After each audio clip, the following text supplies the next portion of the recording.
Ya, pemirsa, kembali di Ayu Siang, 3 orang anak tertabrak mobil saat mengendari sepeda listrik di wilayah Koja, Jakarta Utara. Usai kejadian, pengendara mobil kabur dan belum ditemukan.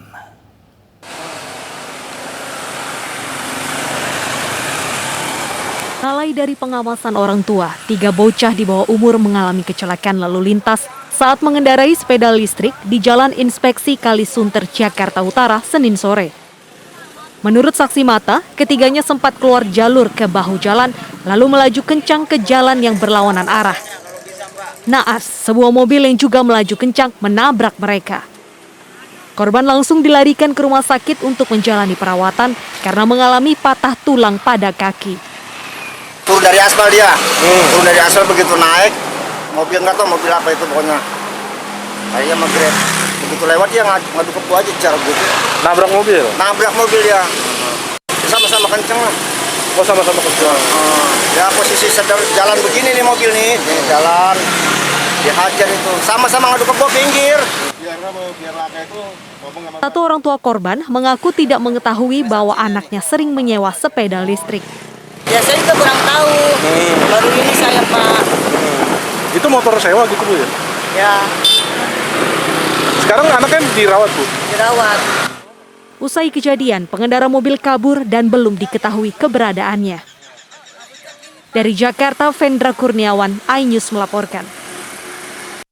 Ya, pemirsa, berhati-hatilah di tengah curah hujan yang ekstrim, khususnya di jalan raya. Sebuah bus pariwisata yang tengah melaju di ruas tol dalam kota kilometer 8 Semanggi, Jakarta Selatan, terguling dan menabrak pembatas jalan.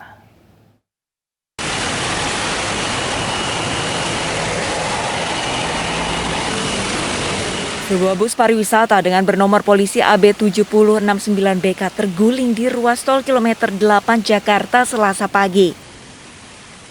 Bagian kaca depan bus pun pecah.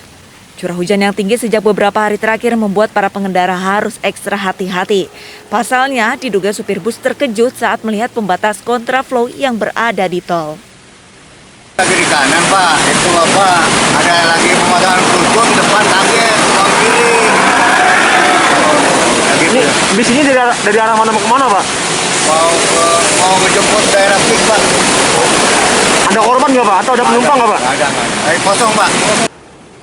Tidak ada korban jiwa. Supir dan kernet bus mengalami syok atas peristiwa tersebut. Akibat kejadian ini, arus lalu lintas tol dalam kota Pancoran menuju Semanggi mengalami kemacetan. Dari Jakarta, Den Helmi Sajangbati, iNews melaporkan. Kita ke informasi selanjutnya, pemirsa. Polisi menggeledah rumah kos Siskae yang merupakan tersangka eksibisionis di Bandara Internasional Yogyakarta. Polisi juga akan memeriksa kejiwaan tersangka untuk mencari gangguan perilaku pada tersangka.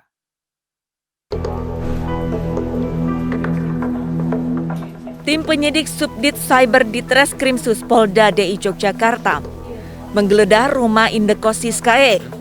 Tersangka pelaku eksibisionis di wilayah Condong Catur, Sleman, Yogyakarta. Dalam penggeledahan tersebut, polisi mengamankan sejumlah barang bukti. Tersangka juga menjalani pemeriksaan psikologi untuk pemeriksaan kejiwaan. Pemeriksaan psikologi agar kami mendapatkan penjelasan dari ahli apakah yang bersangkutan ini mengalami gangguan dalam perilaku sehari-harinya. Siskae membuat heboh masyarakat usai melakukan aksi pamer payudara dan kemaluan di kawasan Bandara Internasional Yogyakarta. Tersangka dijerat Undang-Undang Pornografi dengan ancaman pidana 12 tahun penjara serta denda maksimal 6 miliar rupiah dan Undang-Undang ITE pasal 45 ayat 1 dengan ancaman hukuman paling lama 6 tahun dan denda maksimal 1 miliar rupiah. Dari Yogyakarta, Gunanto Farhan, iNews melaporkan. Sementara itu, pemirsa, 5 rumah warga di Banjarmasin, Kalimantan Selatan ludes terbakar. Api diduga berasal dari salah satu warga yang alami gangguan kejiwaan. Berkobar, sabar. Masih berkobar, demikian 14 gasbot TKP. Nah, untuk pemadam masih belum ada yang menyemprot, untuk aliran listrik masih nyala. Untuk api masih berkobar. Warga dibantu petugas pemadam kebakaran berusaha memadamkan api yang membakar 5 rumah warga. Kebakaran yang melanda pemukiman padat penduduk terjadi di Jalan Tunas Baru, Kelurahan Teluk Dalam, Banjarmasin ini menghancurkan seluruh bangunan rumah warga. Warga berusaha mencari sisa harta benda mereka yang masih bisa diselamatkan. Belum diketahui penyebab kebakaran yang menghanguskan bangunan rumah warga yang terbuat dari kayu tersebut. Diduga api berasal dari salah satu rumah yang sengaja dibakar oleh orang yang mengalami gangguan jiwa. Sarapan. Kenapa Bu? Orangnya? Orangnya ada waras. Cuman bujur kan, kada ada besi kompor, kada ada listrik di rumah itu. Tapi jarnya tadi begulung apinya, kami melihat lonceng babunyi, kami teh auran juga di rumah, lonceng babunyi parah, dan sekali keluar api ini sudah begulung di sini. Dari pengakuan dari warga, asal api dari kemarin. Status dia tuh belum jelas, mungkin ada gangguan di mana itu, belum bisa. Kalau menurut asal api dari rumah dia ini nggak ada asal api listriknya. Kompor nggak ada. Polisi masih selidiki penyebab pasti kebakaran dan memastikan ada tidaknya unsur kesengajaan. Sementara korban kebakaran mengungsi di rumah warga terdekat. Dari Banjarmasin, Suhardian, iNews melaporkan. Sementara itu, pemirsa, polisi menetapkan seorang ayah atas kasus pembunuhan terhadap putranya sendiri. Pelaku tak bisa menahan emosi ketika korban yang mengalami gangguan jiwa kambuh dan marah-marah.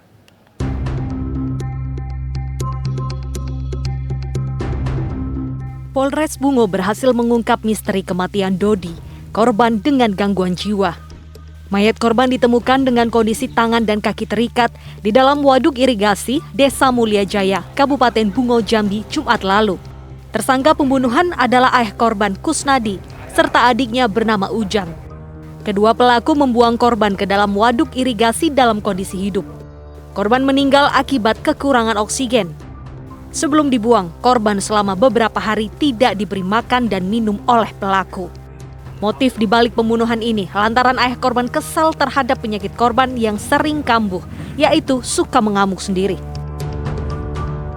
Pertama, permintaan dia udah berkali-kali, saya mau bunuh diri. Kalau seandainya nggak kayak gini juga, mungkin satu saat bunuh diri. Gitu. Memang itu jalan dia lah, risiko dia. Cuman kemarin tuh aku dalam keadaan jengkel sama dia kan. Karena udah berkali-kali dilarang, sekali, dua kali, ketiga kalinya memang minta nian gitu. Adik korban mengambil tali yang diserahkan oleh adiknya, kemudian mengikatnya. Setelah mengikatnya, kemudian mencemplungkan korban ke bendungan. Polisi menjerat kedua tersangka dengan pasal 340 KUH Pidana, junto pasal 338 dengan ancaman hukuman mati atau penjara seumur hidup. Dari Kabupaten Bungo, Jambi, Budi Utomo, iNews melaporkan. Ya, pemirsa, Polda Jawa Barat meringkus 5 anggota sindikat pembuat kartu prakerja fiktif. Para pelaku mencuri bantuan prakerja sebesar 18 miliar rupiah.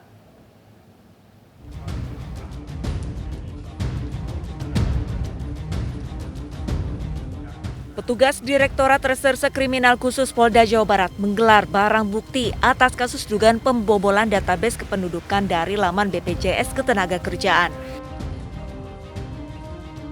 Sebelumnya, petugas meringkus 4 anggota sindikat pembuat kartu prakerja fiktif di sebuah hotel di Bandung, Jawa Barat. Total, petugas amankan 5 pelaku akses ilegal yang mengakibatkan negara rugi sebesar 18 miliar rupiah. Sementara otak pelaku berada di Samarinda, Kalimantan Timur. Yang dilakukan, yang kedua adalah identity theft yang dilakukan, dan yang ketiga tentunya ada illegal authorization atau dia tidak punya kewenangan untuk mengakses data-data tersebut. Seperti yang sudah dijelaskan di depan tadi, bahwa data kependudukan ini didapatkan dari scraping secara random dari website BPJS Ketenagakerjaan.go.id.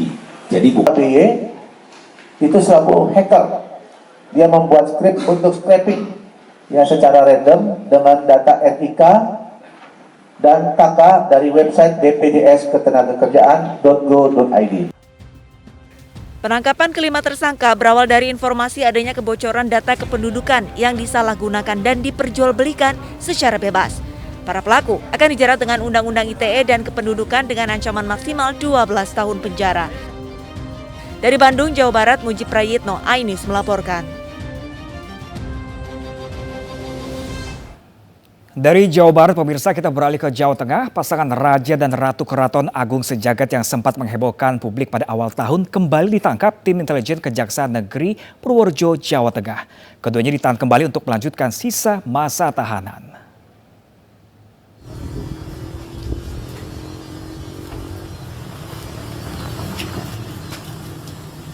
Toto Santoso dan Fani Aminadia, pasangan Raja dan Ratu Keraton Agung Sejagat, ditangkap di Bilangan Berbas, Sleman, Yogyakarta.